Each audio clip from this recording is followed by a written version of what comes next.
good afternoon. I'll admit it, glitch hunters are underappreciated. Every time a new record is set, a barrier has been broken, a lot of the time we cherish the players that broke through and pushed for the amazing feats. But in the background, there are tons of brainiacs in each respective community working together in finding new tricks, optimizations, and sometimes coming up with a full reroute for an entire game. Without the creative minds of our communities, certain time barriers would not have been possible. Today, I want to shed light on one of speedrunning's most low-key, underappreciated glitch hunters. While glitch hunting is what the man in question is mainly known for, he's still a respectable runner and multi-time world record holder in his own right. He is somebody that just lets his discoveries and videos speak for themselves. Somebody that has saved multiple minutes in a plethora of games. Somebody with an eye for breakthroughs. This is the story and legacy of Touval.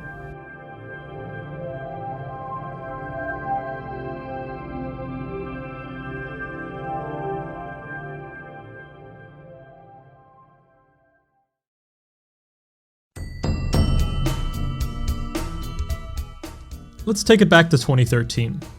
Around this time, a young man from the UK, our hero, Touval, was getting into speedrunning. His primary speed game of choice was Spyro the Dragon for the PlayStation. He mainly started out with any percent and highlighted all of his PBs on his Twitch page, but later down the line he would pick up the 120% category where he would set his first world record. It was at this moment that he started uploading his runs to YouTube since he probably figured it was a better place to archive his stuff. He would lower his own 120% record multiple times from a 141 down to a 135. His movement and knowledge of the game was very apparent in these runs, and it was very clear that Touval had a good grasp of how the game worked. Already early on in his career, he started experimenting with smaller tricks that would help save time in any percent and 120% for Spyro. He would upload various videos to his YouTube channel of neat optimizations, such as a damage boost from a bird in Dry Canyon, or a proxy off of the TNT barrel enemy in North Cove to skip the entire level. He would also propose new routes for certain levels, such as an early kill on the plane in Gnasty's loot, granting you the key early, which would be useful for the 120% category. He also uploaded a video of a proposed alternate route for Dry Canyon in any percent. All of these smaller discoveries would just be the warm-up for Touval, as his experience and knowledge was shining through, ultimately culminating in his first major discovery.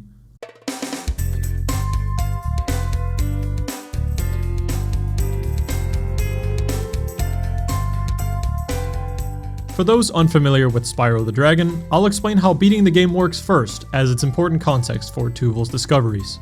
This knowledge is somewhat transferable between all of the PS1 Spyro games, so keep all of what I'm about to say in mind. In Spyro the Dragon, there are 6 worlds you have to traverse through.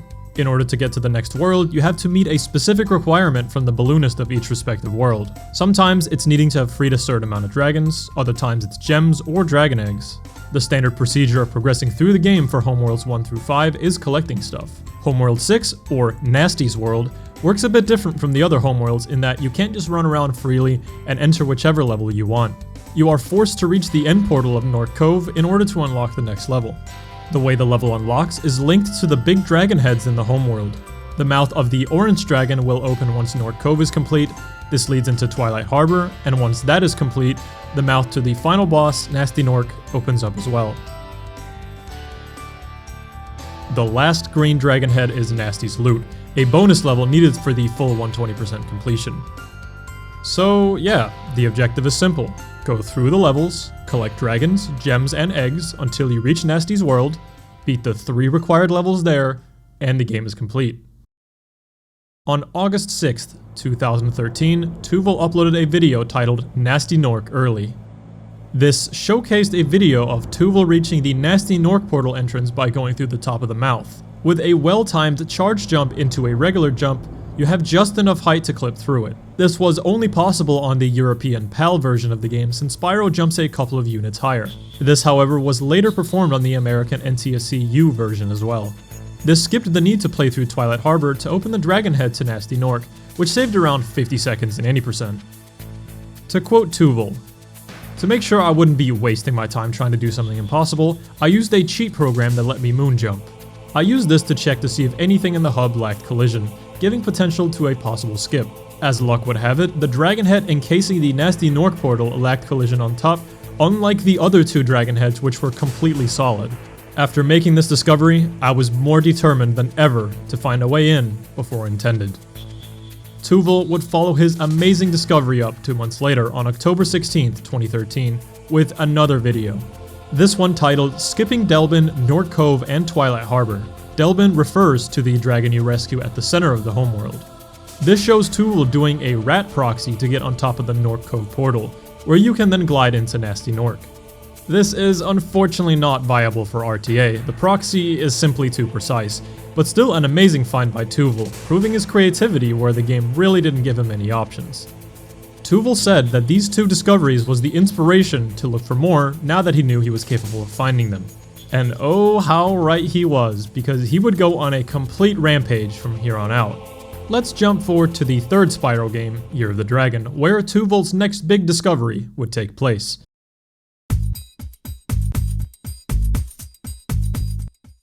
In order to beat this game, you need to collect dragon eggs.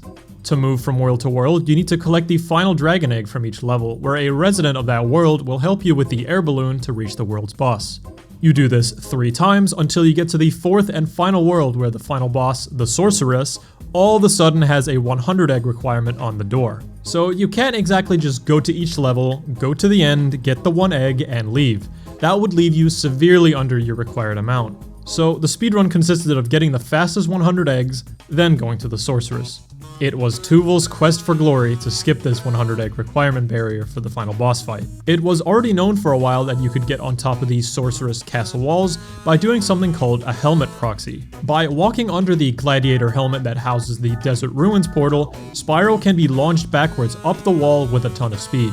This is because the game assumes Spyro to be stuck under the helmet, thus trying to fling him out of there. A clever softlock prevention mechanism that speedrunners took advantage of. Once you have enough height, you can reach the castle walls. This was first showcased in a 2013 highlight from runner T-Smart.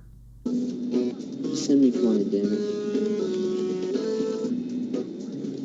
Whoa! What the fuck?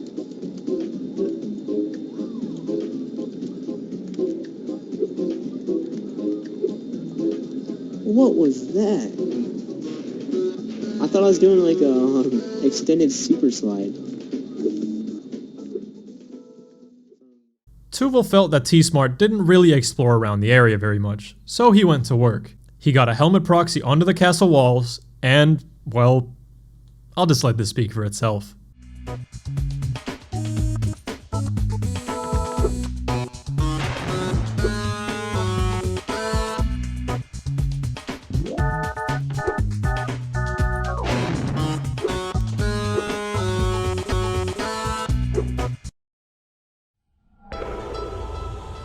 On November 18th, 2013, the long-sought-after Sorceress Skip was found by Touval, a no-joke 28-minute time saver in any percent. The loading zone, for whatever reason, extends extremely far up above the portal, so if you can simply be right above the coordinates where the trigger is, you go into the boss. The current world record by Jeremy Thompson only collects 20 Dragon Eggs to complete the game with Sorceress Skip at 23:58. The skip was so influential and so game-changing that a 100 egg category was created on speedrun.com that doesn't allow the use of this glitch. This often becomes the case for many games once the any percent category becomes so short you hardly play the game at all. Touval was really on fire around this time. He found a level skip for the first Spyro game, and a massive sequence break for the third game. Spyro 2, Ripto's Rage, was sweating intensely. After the stunning work he had done on the other two titles, it was inevitable that Spyro 2 had something coming as well. Touval set his sights on what many believed was an impossible task. Gulp Skip.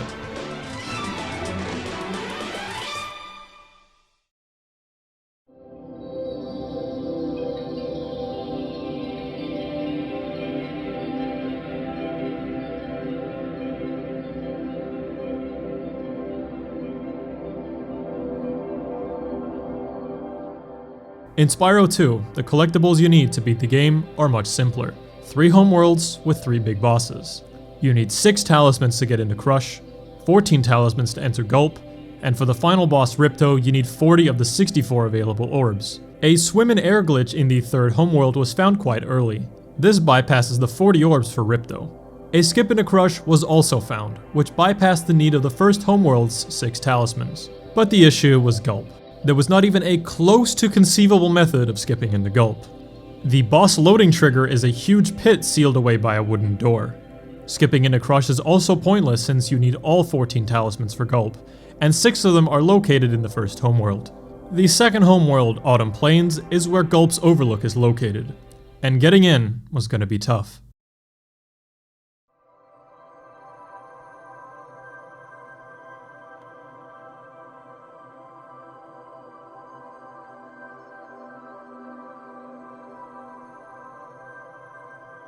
This castle, I tell you, is so well made compared to many other parts of the game.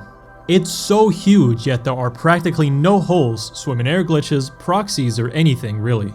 I actually remember around 2011-2012 trying to look for Gulp Skip myself. I wasn't even speedrunning properly at the time, but I remember being completely stumped right away in my progress. I was hanging around a community who are more on the casual speedrunning side, with some occasional glitch hunting here and there, but even way back then, the word was still thrown around that Gulp Skip might be possible if you can reach the loading trigger, but reaching the loading trigger might be impossible. In literal years, nobody had managed to find anything resembling an out of bounds in Autumn Plains, so it seemed almost hopeless. I kid you not, 8 days after finding Sorceress Skip, Touval had done it.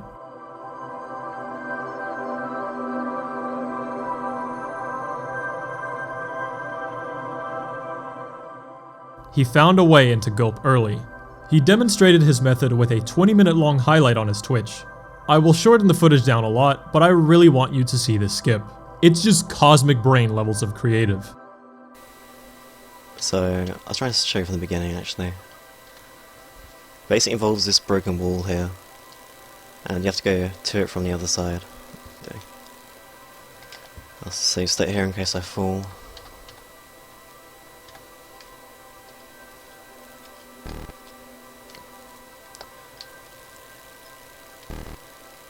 Now this is really hard. I'm not sure if I can show this again quickly.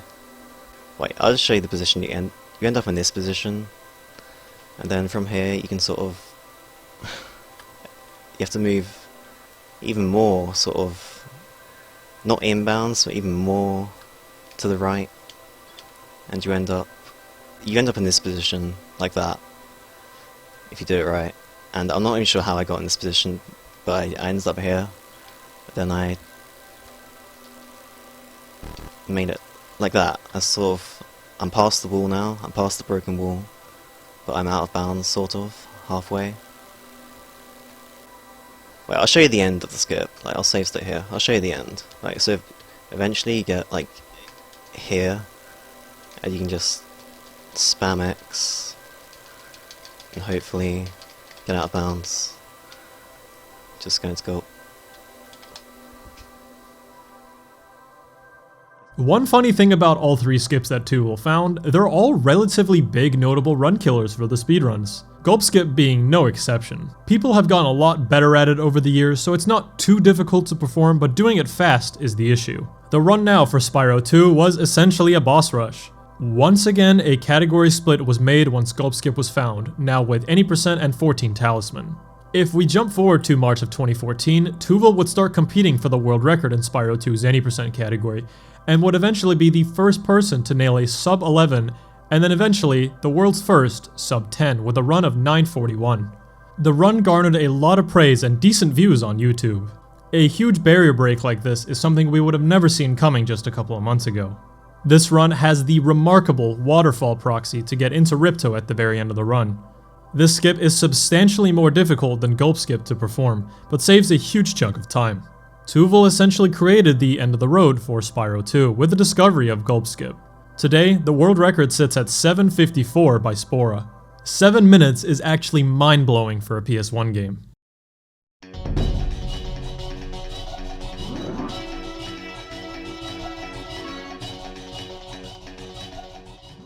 Touval would do a full rotation back to his roots with the first Spyro game, to explore a skip that was considered theoretically possible and would save around 3 to 4 minutes in the 120% category. You need every gem, dragon, and dragon egg in the game in order to achieve the max 120%, and normally the final boss is just a means to say you've finished the game, but the boss drops 4 purple gems that count as 25 each. So normally, you kill the boss, and as he drops to the ground, the gems fly towards Spyro as he taunts Gnasty Nork. The game fades out, and the final cutscene plays out. It is possible to die in the lava or in the out-of-bounds area next to Gnasty Nork, but you need to be alive long enough for all the gems to be obtained.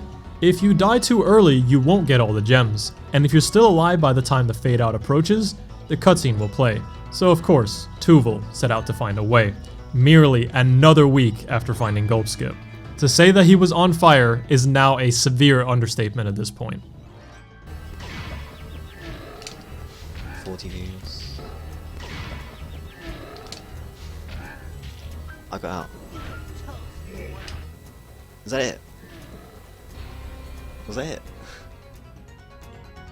Touval once again did another proxy jump by gliding into Gnasty Nork's body at the right time, and at the precise moment he got flung back, flamed to hit Gnasty as he flies away. The launch was just right to give him all the gems and skip the final cutscene and the credits sequence. The clip you just saw was the first time it was ever performed, but this method of doing it has since been obsoleted. The new and consistent way involves getting a proxy still off of Gnasty Nork, to go out of bounds, gliding a full 180, and then barely scraping below the lava to hit Gnasty Nork, and then flying into the part where you came from into the lava. Once you hit Gnasty Nork, you lose control of Spyro, so your angle has to be just right to hit the lava at the correct moment. Just like that, Touval skipped the need for watching the credits at the end of the game, usually taking several minutes. 4 massive skips in such a short amount of time. Touval had caused earth-shattering changes to how the Spyro games were ran. He left his mark in history, but what he would go on to find after his Spyro discoveries is something I don't think anybody could have seen coming. Touval would shift his focus away from Spyro to pursue probably the most sought out after skip in any game around 2014. I'm talking about Gelato Beach Skip in Super Mario Sunshine.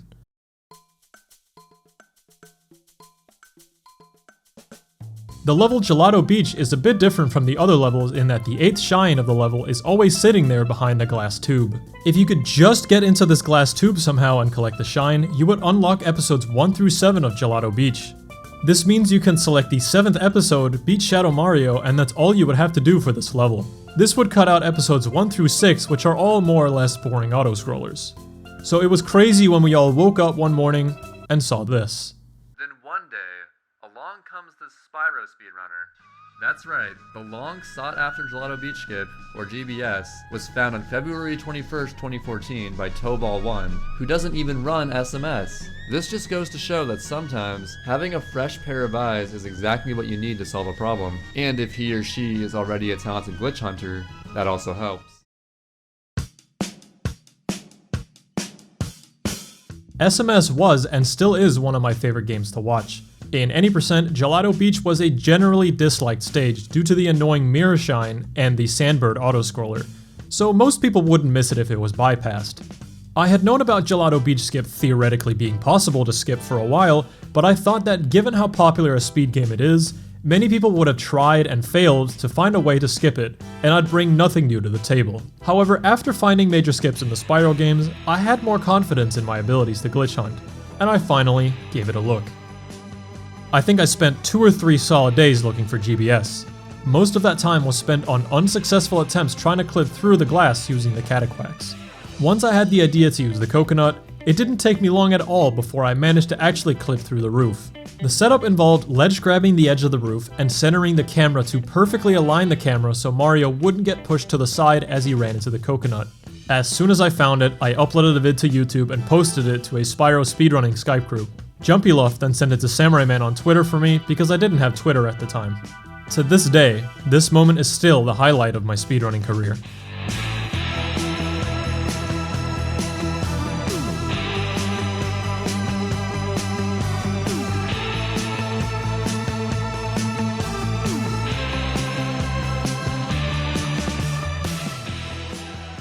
And rightfully so, the skip was met with universal praise from runners of SMS, but also from viewers and top runners of other speedrun communities. The skip would total in a 10-minute time save for any percent, and would skip the most boring world in the run. Okay, quick little fun story I thought I'd go into regarding another skip Touval found. Around the same time Gelato Beach skip was found, Touval also found a 50-second time saver in Spyro Answer the Dragonfly, which is a notoriously disliked and buggy game. The any percent category was already only 2 minutes long and consisted of going to a different part of the homeworld to get swim in air, and then you fly into the final boss. Well, Touval found out you can simply head bash through the floor into the final boss loading zone. I'm actually serious. Look how long it takes from gaining control of Spyro to entering the final boss.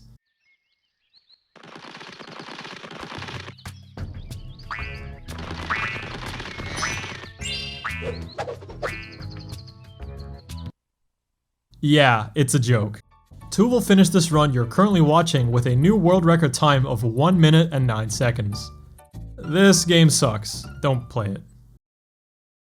Years would go by, and Touval would go on to post smaller bite-sized clips of skips and optimizations he found in various games, such as Super Mario Odyssey and the new Link's Awakening remake on his 2 Twitter accounts @Touval_ and @Touvalt. He would go on to find a pretty big glitch in the Link's Awakening remake that allows you to walk on 1 tile higher than Link's height. This was first showcased in a clip on his Twitter, where by killing Link mid-jump and getting his dead body pushed by an attacking fox, he landed on the sign where afterwards he got revived by medicine. Another runner used Touval's discovery to find out that this could be used to enter the 4th dungeon early.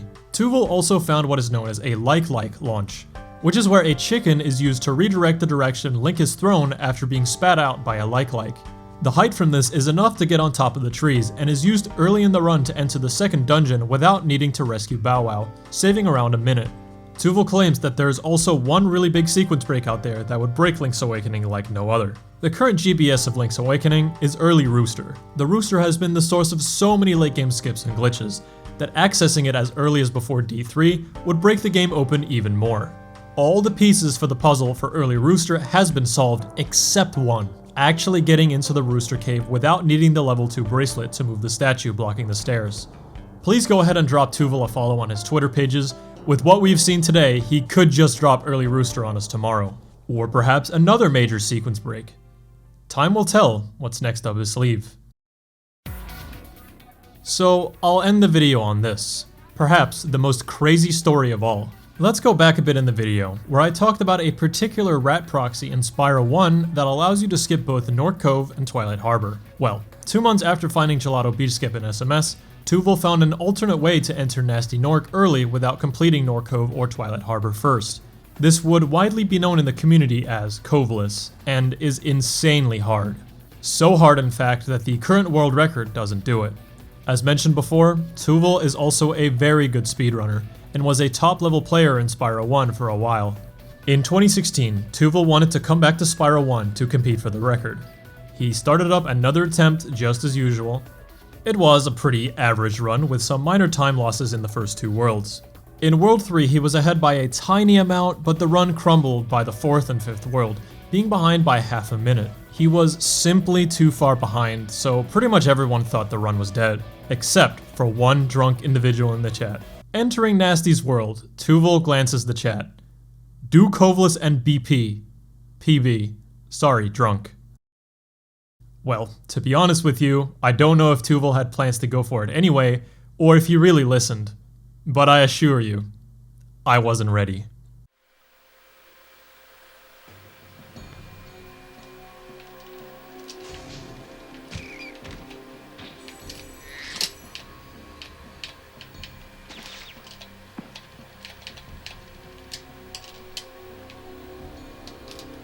What? Hello? Okay. Not like this.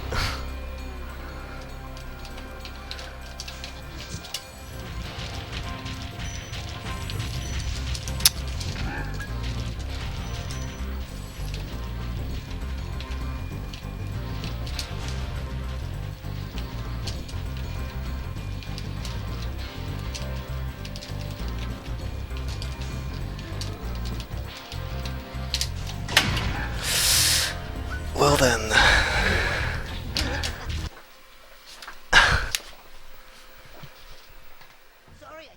Touval pulled it all the way back, saving an insane amount of time with a first try coveless, resulting in a new world record by 4 seconds.